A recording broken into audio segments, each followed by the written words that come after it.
तृणमूल कांग्रेस ने कुछ महीने पहले यूपीए सरकार से समर्थन वापसी का ऐलान किया तो विपक्ष को मौका मिल गया। 19 सांसदों वाली तृणमूल कांग्रेस ने भी सरकार को घेरने में कोई कसर नहीं छोड़ी। लेकिन आज जब 18 सांसदों वाले डीएमके प्रमुख करुणानिधि ने यूपीए से समर्थन वापसी का ऐलान किया तो न तो अफरा तफरी दिखी और न ही विपक्ष ज्यादा जोश में दिखा। कल करुणानिधि को मनाने की आखिरी कोशिश भी हुई और सरकार निश्चिंत थी।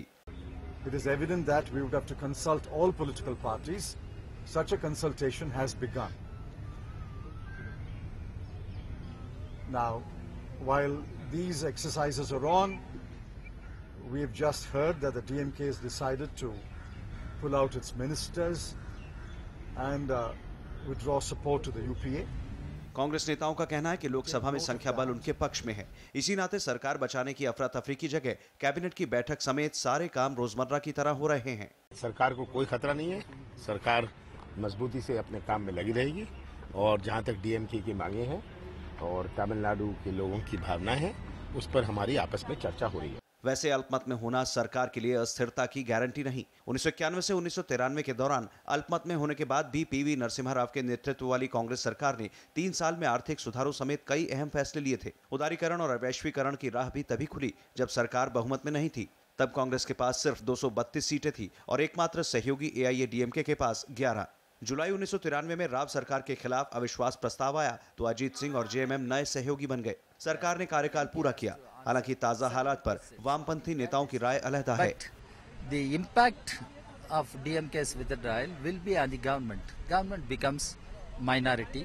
The survival and stability of the government have become a big question mark.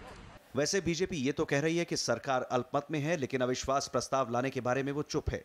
वैसे भी देश के संसदीय इतिहास में अब तक अविश्वास प्रस्ताव पर सिर्फ गैर कांग्रेसी सरकारें ही गिरी हैं। देश में पहला अविश्वास प्रस्ताव 1963 में आया, लेकिन वो गिर गया। इंदिरा गांधी की सरकार के खिलाफ सबसे ज्यादा 15 अविश्वास प्रस्ताव आए, लेकिन वो सब में विजयी रही। मगर 1979 में मोरारजी देसाई के नेतृत्व वाली जनता पार्टी सरकार गिर गई थी। इसी तरह बीजेपी के समर्थन वापसी के बाद 1990 में वीपी सिंह की सरकार गिर गई।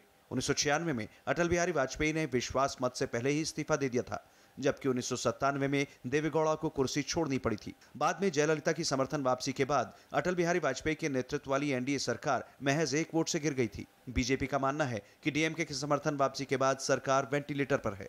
अब इसके तोल मोल के समर्थन का वक्त खत्म हो गया है और ये वेंटिलेटर पर पहुंच गई है। आने वाले दिनों में मुझे लगता है कि ये सरकार इसी तरह से जुगाड़ और जोड़ तोड़ से चलेगी अगर, तो देश का नुकसान है। जाहिर है ताजा राजनीतिक माहौल में सरकार को कोई खतरा नहीं दिखता और अविश्वास प्रस्ताव लाने में भी किसी की दिलचस्पी नहीं। अरविंद कुमार सिंह, राज्यसभा टीवी।